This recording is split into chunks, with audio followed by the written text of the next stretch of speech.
qual é a sua visão sobre Deus? Ele é maravilhoso. Eu faço parte da comunidade católica e aí eu estou sempre no domingo na igreja católica. Entendi.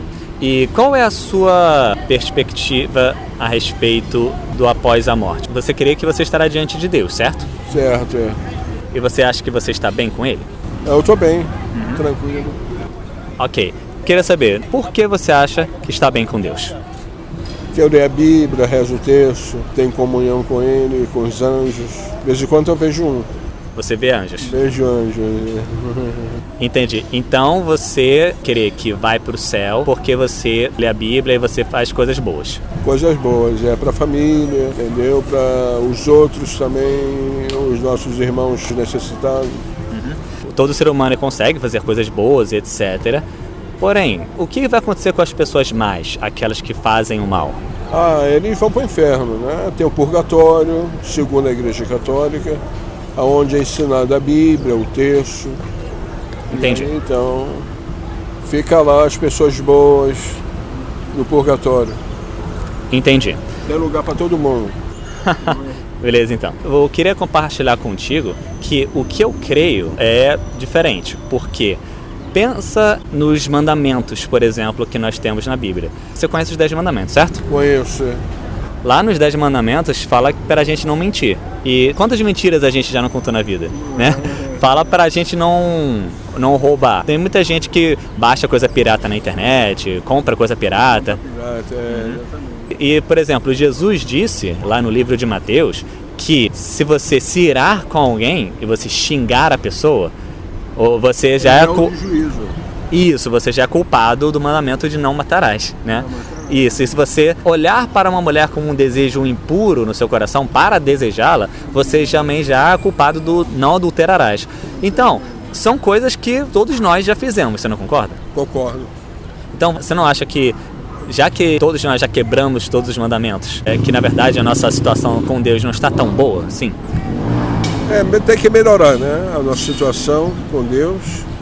E aí Deus, através da sua onisciência, onipresença, onipotência, vai olhando os nossos comportamentos. Exatamente. Entendi. E uma coisa que acaba sendo muito comum a gente acreditar, por exemplo, eu fiz uma coisa errada, eu menti. Mas eu depois comprei uma comida pro pobre. Aí acaba sendo comum a gente pensar em compensar o mal que a gente faz.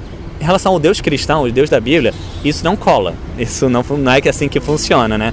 Porque até, por exemplo, se a gente tem um caso de um assassino que vai a julgamento, e aí ele diz pro juiz, olha, mas eu fiz muitas coisas boas na minha vida, já salvei muitas vidas da fome. E aí, isso com certeza não colaria pro juiz. O juiz ia olhar para ele e dizer, olha, não sei o que você está falando, você vai ser julgado pelo mal que você fez, e não pelas coisas boas que você fez. O bom que você fez não vai importar, certo? Certo. Então, da mesma forma, creio que Deus, ele não poderia, por ele ser bom, ele não poderia deixar nossos pecados impunes. Exatamente. A condenação é para o ímpio, né? Aquele que está afastado de Deus, aquele que não crê nele. Então, a condenação está para aqueles que são maus. Condenação tanto para a vida espiritual, para a vida carnal. Mas o que a gente precisa fazer para ir para o céu, para estar bem com Deus? O que precisa fazer? Ter bom comportamento diante dele, né? Entendi.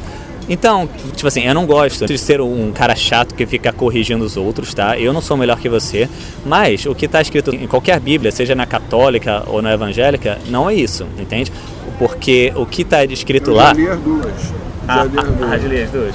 Entendi. Então, o que está escrito lá é que ninguém vai ser salvo por cumprir a lei de Deus. A gente é salvo porque o próprio Filho de Deus, ele se fez carne há 2000 anos atrás. E essa punição que tanto eu quanto você merecíamos por causa dos nossos pecados, ele tomou sobre ele na cruz. Então, o que a Bíblia diz não é que a gente é salvo, ou que a gente pode ser salvo por causa de bom comportamento. A Bíblia diz que a gente é salvo por meio da nossa fé no Filho de Deus. Pela graça somos salvos, mediante a fé. Isso. Isso o apóstolo Paulo. Isso, e foi isso que disse o apóstolo Paulo. Então, por exemplo, tem pessoas de outras religiões que tem bom comportamento. Paulo diz também que os judeus, ele tinha um zelo pela palavra de Deus, mas que eles não estavam salvos porque eles não criam em Jesus. Não criam em Jesus, Então, quando eu perguntei o que era necessário para a salvação, pelo que você disse, parecia que você mesmo era o seu próprio Salvador, entendeu? E não Jesus. Então, porque você falou daquilo que você faz e não daquilo que Jesus fez. Entende?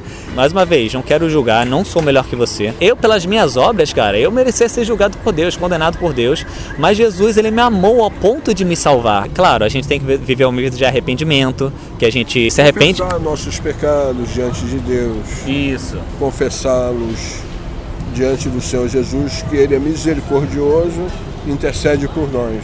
Isso mesmo. E também que a gente crê, isso que a Bíblia diz, esse versículo que você falou, que a gente é salvo pela fé e não pelas obras. Eu queria te incentivar a, tipo assim, passar a crer que você não é salvo por bom comportamento, mas porque Deus te amou.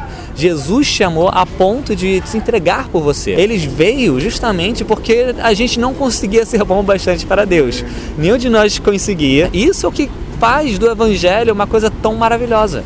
Porque qualquer religião é assim, você faz o bem, a gente recebe o bem. A gente seria digno do salário, entende? Mas, na verdade, a gente não merecia. Mas mesmo assim, Deus, ele decidiu se entregar por nós. Para que caso a gente creia nele, creia na graça, que a gente se arrependa dos nossos pecados, a gente é salvo. Isso faz sentido para você? Faz sentido. Faz sentido. A Bíblia toda, você falou aí, completamente correto. Beleza. Então é isso que eu queria conversar contigo hoje. Você poderia pensar sobre tudo isso que conversamos? Poderia. Eu faço isso sempre. Amém, então. Então, muito obrigado por falar comigo, tá? Tá bom, um abraço. Um abraço. O que você acha desse modo de evangelizar? Comenta aqui embaixo, dá aquela curtida que assim você ajuda o vídeo a aparecer mais aí pelo YouTube. Pega o link desse vídeo, espalha aí por todos os grupos do WhatsApp e nas outras redes. Se inscreve no canal e ative o sininho para você saber dos próximos lançamentos também. Valeu!